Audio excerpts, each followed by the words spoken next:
The first thing Varros noticed about Havern Station was how clean it was.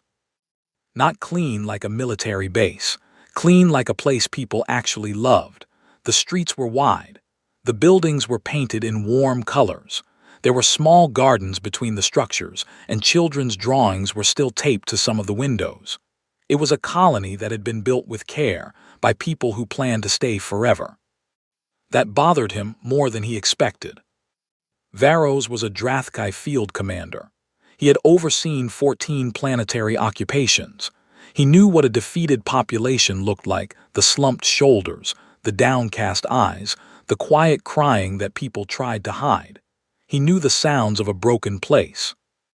Havern Station did not sound broken. His troop carriers had landed 6 hours ago.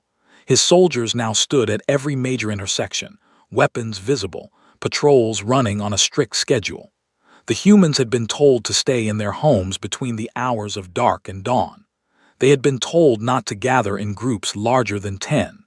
They had been told to hand over any communication devices that connected beyond the planet's atmosphere. They had done all of it quietly, politely, almost cheerfully. That was the part that sat wrong in Varros's chest. He stood at the window of the administrative building his team had taken over as a command post. Outside, a human man was sweeping the street in front of his shop, slowly, carefully, like there was no army in his town at all, like this was just another morning. Varros turned away from the window. Res. His intelligence officer looked up from his station. Res was young, younger than most officers Varros had worked with, but he had good instincts. He noticed things other people walked past. "Sir, give me your read, honest." Res was quiet for a moment. He pulled up something on his screen and turned it toward Varros. It was a cargo manifest, old records from Havern Station's freight logs, going back about 3 years. "These are the delivery records for the colony's industrial district," Res said. "Standard supplies for the first 2 years. Food, medical equipment, construction materials, normal stuff." He scrolled down. "Then, starting about 14 months ago, the cargo types change. The weights go up. The container classifications shift to a military-grade shielding designation. And then, about 6 months ago, the logs stop entirely." Varros looked at the screen. "They sealed the records." "Yes, sir. Civilian colonies don't do that." "What else?" Res brought up a second display. It showed a thermal scan of the ground beneath the industrial district, taken by one of their atmospheric drones during the initial approach. There were heat signatures deep underground, long, regular, spaced in a pattern that didn't match any civilian infrastructure Res had ever cataloged. "I don't know what those are," Res said, "but they're big, and they're warm. Something down there is running on power." Varros studied the scan for a long moment. Then he made a decision he would regret for the rest of his life. Probably old reactor cores, decommissioned equipment. Colonies out this far tend to bury their old hardware rather than haul it out. He handed the display back to Res. "Flag it for a follow-up sweep tomorrow. Right now, I want the occupation grid fully established before nightfall."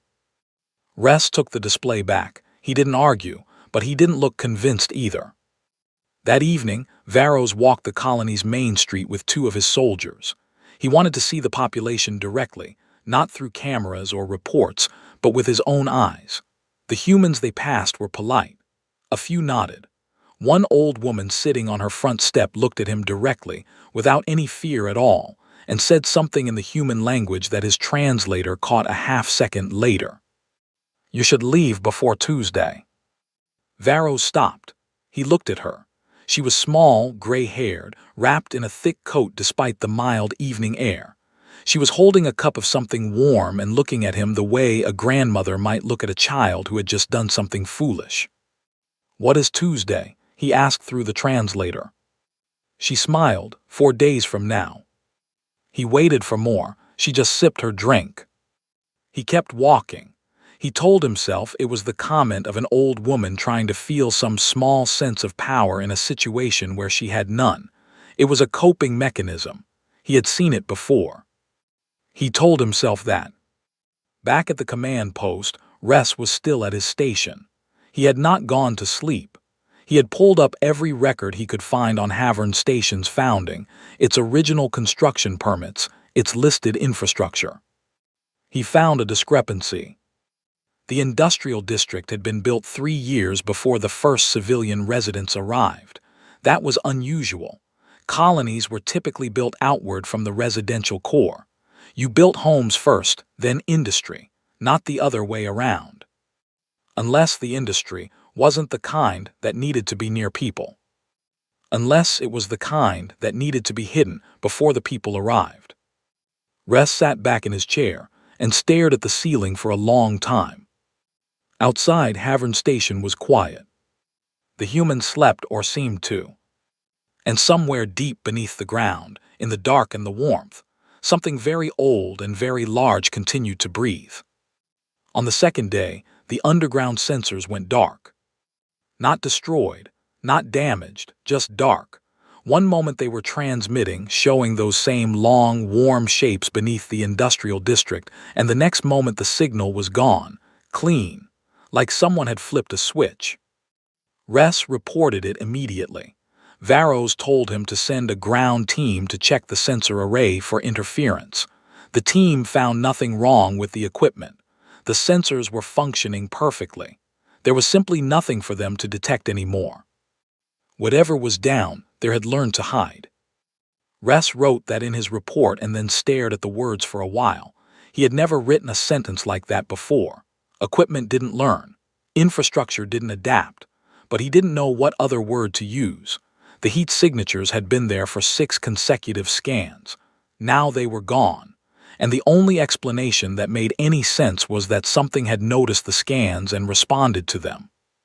He submitted the report. Varros acknowledged it and moved on. The occupation continued to go smoothly, which was somehow the most unnerving thing of all. The humans followed every instruction. They kept their curfews. They handed in their communication devices, every single one, no exceptions found, which itself felt strange because in every other occupation Ress had studied, someone always held something back. Always. It was human nature to hide things. Unless hiding the devices was itself part of a plan. Unless they didn't need the devices anymore. On the afternoon of the second day, Ress requested permission to conduct interviews with the colonists. Not interrogations, just conversations. Varros approved it without much interest. Ress spent 4 hours walking through the residential district, knocking on doors, talking to people. Everyone was calm. One man, a mechanic named Bard who fixed agricultural equipment, offered Ress a glass of water and asked politely how the Drathkai handled long interstellar transits, whether the crew got tired, whether there was a standard rotation for sleep cycles. He seemed genuinely curious, not nervous, not performing calm, actually curious. Ress answered the questions, then asked his own. How long had Bard lived here? What did he do for recreation? Did he have family elsewhere in the system? Bard answered everything easily. Then, at the end of the conversation, as Ress was standing to leave, Bard said, "You seem like a reasonable person. I hope you're the type who follows orders quickly when they come." Ress asked what he meant. Bard just smiled and showed him to the door. 3 more interviews produced similar moments. A teacher who told Ress, without any visible emotion, that she wasn't worried because it won't last long enough to matter. A young woman who asked Ress if Drathkai ships had good emergency jump capability, not in a threatening way, just as a casual question, like she was wondering about weather. An older farmer who looked at Ress's uniform, then at the patrol route outside his window, and then shook his head slowly and said, "You brought enough to hold us. You didn't bring enough for what comes next." Ress compiled everything into a second report that night.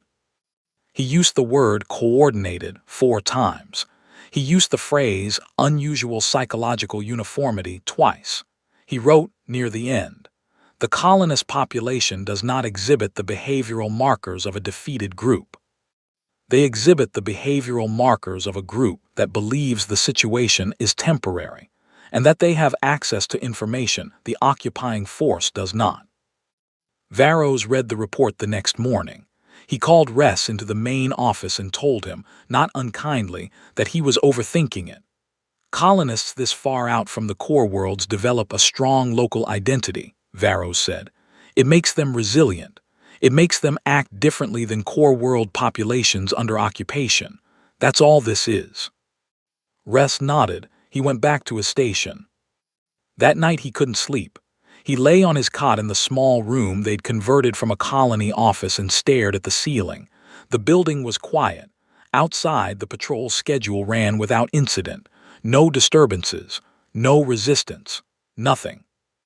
He thought about the heat signatures. He thought about the cargo manifests. He thought about the industrial district being built before anyone lived here.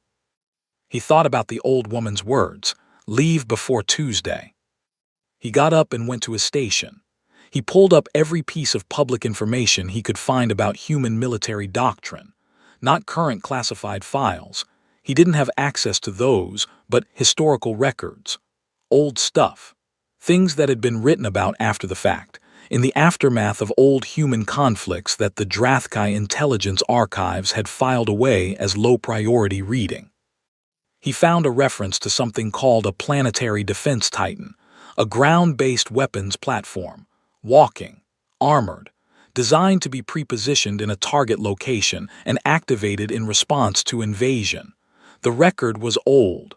The program had been listed as discontinued. The record also noted that discontinued in human military vocabulary sometimes meant no longer publicly acknowledged. Ress sat very still for a long time. Then he checked the date on his station clock. Tomorrow was Monday. Tuesday was in 22 hours. Ress spent the rest of the night trying to find Varros. He went to his commander's quarters. Empty. He checked the command post.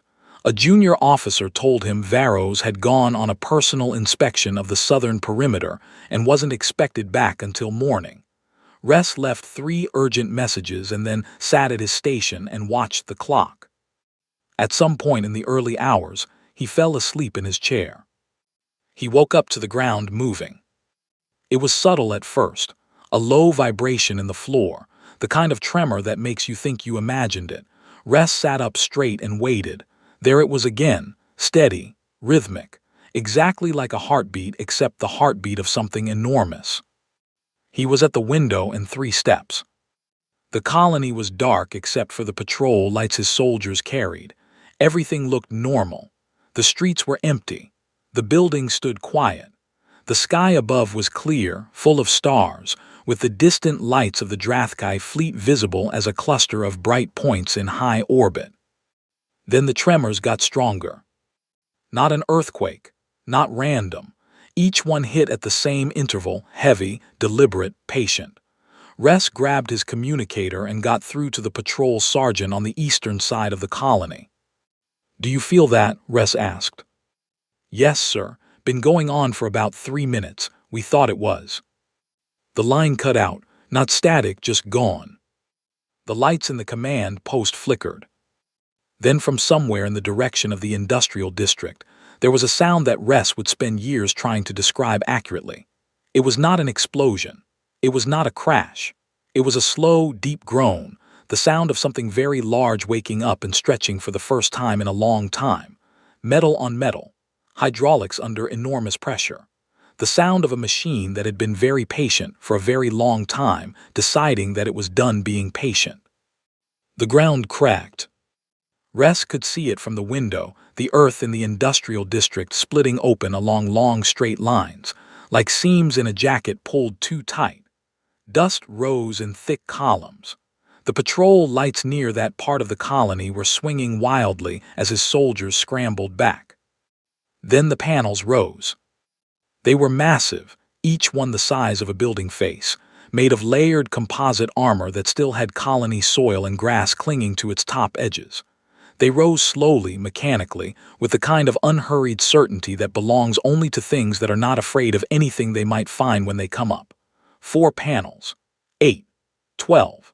arranged in a configuration that Ress recognized with a sickening drop of his stomach as a deployment bay. Something had been living under this colony, not hiding, waiting. The first leg came up from the ground, and the impact when it landed shook every building in a 3-block radius. Then the second leg, then the third, then the fourth. A body followed slowly, massively, rising above the roof lines, above the tallest structures in the colony, continuing to rise until it was standing fully upright, and the top of it was so high that Ress had to tilt his head back to find it. He found it.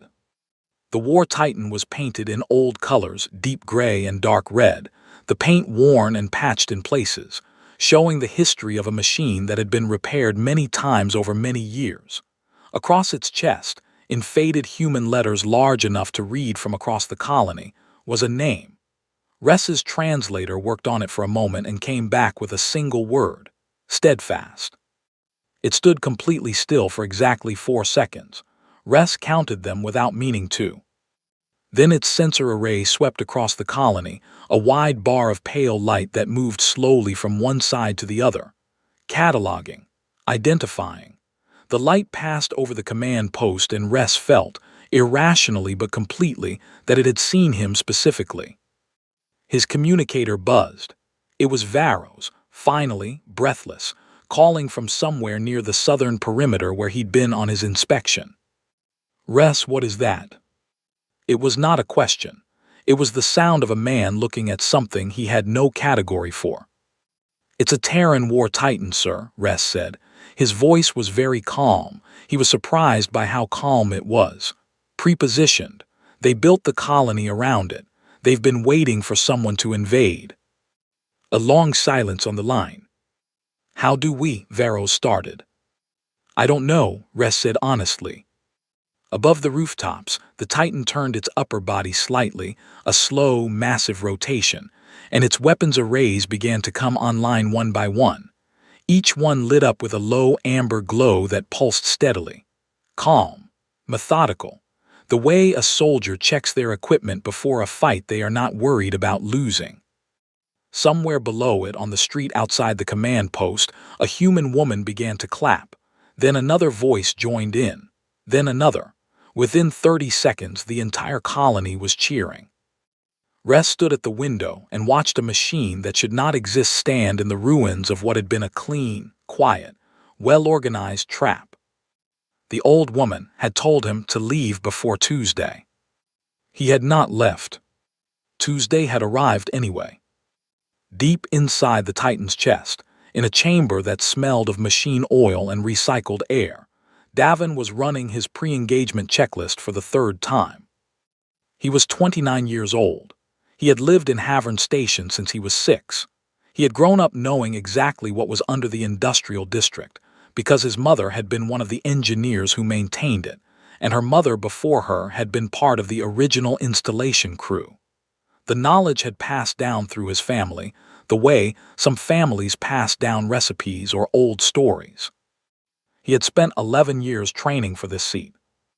The command cradle was built around him, a full enclosure of screens, haptic feedback panels, and manual control interfaces, all linked directly to the Titan's sensory systems. When he moved his hands, the Titan moved. When he looked at something through the visual array, the Titan's sensor suite focused on it. It was not like piloting a vehicle. It was more like wearing a very large body. He ran the checklist again. Not because he was nervous, because the checklist existed for a reason, and the reason was that you did not skip steps on something this important. Weapons array, online, all 14 hardpoints confirmed. Structural integrity, 94%. The years underground had caused some minor corrosion in the left knee assembly. Maintenance had repaired it 3 times. It would hold. Power core, 100%. They had been running it at minimal output for 6 months to maintain the heat masking. Now it was fully open, running hot and clean and loud the way it was meant to. Communication array, active. He was already in contact with the 3 other Titans positioned at different points on the planet. 3 other Titans. That was the part the Drathkai didn't know yet. Davin allowed himself one slow breath, then brought his full attention to the external situation. Through the visual array, he could see his colony, his home, spread out around the Titan's feet. He could see the Drathkai soldiers at the intersections, most of them frozen in place, staring upward. He could see the colony's residents coming out of their homes despite the curfew, because the curfew didn't matter anymore. He could see the command post building where the Drathkai had set up their operations, its windows lit, small figures visible inside. He felt something that he couldn't quite name. Not anger, not the hot rush of wanting revenge. It was quieter than that. More like the feeling of a door closing properly for the first time, a clean, solid click of something settling into the right position. The Drathkai gunships came in fast from the north. 6 of them, dropping altitude quickly, forming an attack spread that was textbook perfect for engaging a large stationary target. Davin watched them come. He did not move the Titan yet. He let them close the distance. He wanted them to commit to their approach fully before he responded, because a committed enemy makes predictable decisions. At 400 meters, they opened fire. The impacts across the Titan's upper torso were loud, not painfully so, but present, a series of heavy percussion hits that the haptic system translated into a dull pressure across Davin's shoulders and chest. The armor held. Of course it held. The Titan's exterior plating had been designed to absorb hits from weapons systems that didn't exist yet when the colony was founded, because the engineers who built it understood that anything you buried for future use needed to be built for a future you couldn't fully predict. Davin raised the Titan's right arm. The motion was smooth. The left knee made no complaint. He tracked the lead gunship through the targeting system, not with aggression, just with patience, and when the angle was correct, he fired a single pulse from the shoulder-mounted array. The gunship came apart in a clean, bright flash. The remaining 5 broke formation immediately, which was the correct tactical response, and Davin tracked 2 more before they cleared his immediate engagement range. 3 escaped back toward the northern edge of the colony. He let them go. He already knew where they were going. He already knew what was coming next. The Drathkai fleet in orbit was going to try a direct orbital strike.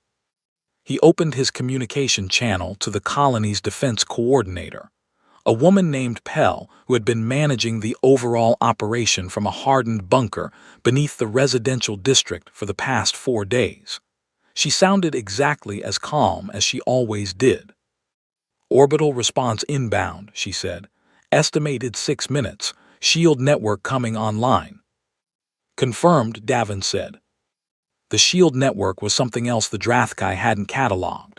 47 emitter points distributed across the colony's infrastructure, disguised as standard utility equipment for 6 years. When they activated, the shimmer in the air above the colony was faint but visible. A dome of interlocking energy barriers, layered deep, specifically designed to handle orbital bombardment. The humans had not built a trap. They had built a fortress. Then they had built a colony around the fortress to make the fortress look like a home.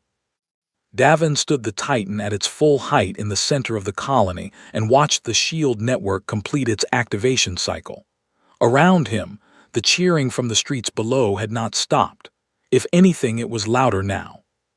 He let himself feel, for exactly one moment, the specific pride of someone whose whole life had been pointed at a single purpose, standing at the exact moment that purpose arrived. Then he went back to work. There were still 3 gunships out there. And the fleet above was going to learn, very soon, that Havern Station had more surprises left. Admiral Sovrath had commanded the Drathkai fleet for 9 years. In that time, he had overseen the successful occupation of 11 worlds. He had a reputation for precision, for reading situations accurately, for never committing to an engagement he hadn't already won on paper before the first shot was fired. He was staring at his tactical display and feeling, for the first time in 9 years, that he had made a very serious mistake. The War Titan was one problem, A massive problem, a problem that had already destroyed 4 of his gunships in under 3 minutes, but still, in theory, a manageable problem. Orbital bombardment was an option. He had the firepower. He gave the order. The bombardment hit the shield network. He watched the energy readings come back on his display. He watched his weapons officer run the numbers a second time, then a third. Then the officer turned around with an expression that Savrath had never seen on a trained military face before, a kind of confused, helpless blankness. "Sir, the shield network is absorbing the strikes. Civilian-grade emitters should not be capable of." "They're not civilian-grade," Savrath said quietly. "Pull up the frequency patterns on the emitters." The officer pulled them up. The frequency patterns matched military specifications. Old ones, human military specifications, from a program that the Drathkai intelligence archives had classified as abandoned. "Sir," said his navigation officer from across the bridge, "I'm reading 3 additional large-mass signatures on the planet's surface, different locations, all active." Savrath closed his eyes for 1 second. 4 Titans, there were 4 of them. He opened his eyes and looked at the planet below, at what he had believed 4 days ago was a soft target, a mid-rim colony with no significant defensive capability, a place to establish a forward position cheaply, with minimal engagement. His intelligence assessment had rated Havern Station as priority low difficulty, probability of resistance as negligible. The colony had been built around the Titans. The colonists had volunteered to live there, to maintain the machines, to act as the human face of what was actually a prepositioned military installation. They had handed over their personal communication devices because they didn't need them. The colony had its own hardened military communication grid buried underground alongside everything else. The calm, the politeness, the old woman and her cup of tea. All of it deliberate, all of it part of the same patient design. One of his officers pulled up a long-range scan of the colony's shield output curve. It was not declining. If anything, the sustained bombardment was giving the emitter network data to optimize against. Each strike was teaching the shield how to absorb the next one more efficiently. "Sir," said the navigation officer again, very carefully, "the 3 additional Titans are moving." "Moving where?" "Toward the primary Titan's position. They're converging." Savrath stood up from his command seat. 4 Titans converging in one location, not to defend. There was nothing at the center of the colony that needed more defense than it already had. They were converging for a different reason. He ran through the tactical possibilities quickly. "The only reason you moved 4 planetary weapons platforms toward a single point was if they were designed to operate as a combined system. Individual weapons in isolation, but linked together, a coordinated firing platform with 4 times the output, with overlapping targeting arcs, with combined power draw from 4 separate cores." "Prepare emergency jump," Savrath said. His weapons officer looked up sharply. "Sir, we haven't completed the—" "Prepare emergency jump." He did not shout it. He didn't need to. 9 years of command had given his voice a particular quality when a decision was final. Every officer on the bridge heard it and moved. While the fleet began its jump calculations, Savrath watched the 4 Titans complete their convergence on his tactical display. They arranged themselves in a specific formation, a wide square, each facing outward at 45 degrees from the others, all weapon arrays oriented upward toward the fleet in orbit. Then a transmission came through on the open channel, unencrypted, sent to the entire fleet simultaneously. It was a single still image, a photograph of Havern Station's colony square, taken on what appeared to be a clear sunny afternoon. In the square there were people, families, children, an outdoor market with bright-colored stalls. Normal, warm human life. In the background, just barely visible at the edge of the frame, was the top of one of the Titan deployment bays, disguised as an industrial water tower. Below the image was a line of text in the Drathkai language, translated precisely and correctly. It read, "We built our home here. We would prefer to keep it. Your move." No threats, no demands, no list of conditions. Just the photograph. And the four Titans in formation below. And the combined system power output climbing steadily on Sovrath's display, toward a number his weapons officer had stopped trying to calculate, because the scale kept exceeding the parameters of the calculator. Sovrath looked at the photograph for a long time. He thought about the old woman with her cup of tea. He thought about the man sweeping his street. He thought about children's drawings taped to windows. He thought about what it meant to build a home around a weapon, not because you wanted to fight, but because you wanted, more than anything, to keep the home. "Jump calculations ready, sir." "Execute," Sovrath said. He did not look away from the photograph until the stars shifted and Havern Station disappeared from his display entirely. The fleet was gone by the time the sun came up.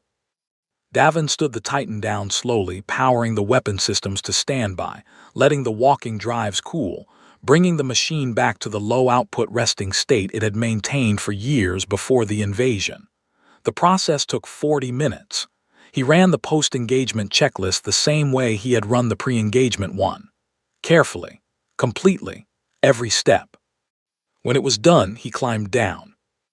The access ladder ran from the command cradle down through the interior of the machine, 12 stories of it, past the power core housing, past the secondary weapon feeds, past the structural frame members that were as wide as tree trunks. He took his time. His legs were a little unsteady from the long session in the cradle. That was normal. It always took a few minutes for the body to remember it was a regular-sized thing again. He stepped off the last rung onto the deployment bay floor, and the door at the base of the Titan was already open. Pell was standing outside it with two of her operations team. She looked tired. She looked like someone who had spent 4 days underground managing a military operation while maintaining perfect outward calm. She also looked like someone who had just watched everything go exactly according to plan. "Knee held up?" she asked. "Never felt it," Davin said. She nodded once. That was enough. Outside the deployment bay, the colony was wide awake and very loud. The streets that had been so carefully quiet during the occupation were full now, people coming out of their homes, talking, laughing, helping each other move furniture back from wherever they'd pushed it during the night. Someone had already set up a table near the colony square and was handing out food. The smell of something cooking drifted through the morning air. Davin walked through the crowd. People touched his shoulder as he passed or nodded or said his name. He nodded back. He didn't stop. He was looking for someone. He found her on her front step, exactly where she'd been 4 days ago. Same coat. Different cup of something warm. She looked at him the way she had looked at Varros, calmly, without surprise, like she'd known exactly when he was going to arrive. "You were up there a while," she said. "Had to make sure they left," Davin said. She nodded. "Sit." He sat on the step beside her. She handed him the cup without being asked, and he drank from it. It was tea, very strong, slightly sweet. He hadn't eaten since before the engagement. It was the best thing he had ever tasted. They sat quietly for a minute, watching the colony come back to itself around them. "The young one," the old woman said. "The intelligence officer, Ress. What happened to him?" "He's in the holding facility," Davin said. "Varros and most of the soldiers got out with the fleet. Ress was in the command post when we secured it. He didn't resist." She made a small sound. He was the only one who figured it out. "Too late." Still, she sipped her tea. She had retrieved a second cup from somewhere. "What happens to him?" "He'll be interviewed, then released. Standard protocol." Davin paused. "Human intelligence will want to know what he reported and whether his command listened." She seemed satisfied with that. She was quiet for a moment, looking out at the street where 2 children were chasing each other around the legs of adults who were too busy talking to notice. "He came and spoke to me, you know," she said. "Day 2, very polite, very serious, asked me about the colony, about how we felt about the occupation." She paused. "I almost felt bad." "Almost," Davin said. Almost, she agreed. In the holding facility, Ress sat at a table across from a human officer named Wren.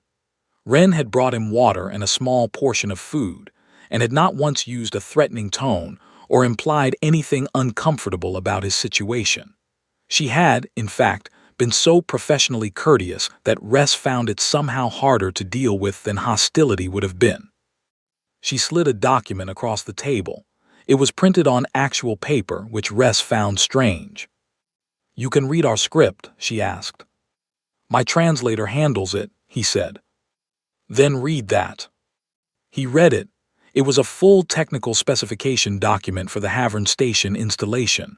Power output, armor ratings, weapons systems, operational history, all of it laid out in plain language, all of it declassified. "Why are you showing me this?" he said. "Because you figured out something was wrong," Wren said. "You wrote 4 reports. You were right in all 4 of them. Your command didn't listen." She leaned back in her chair. "We want you to take this home with you.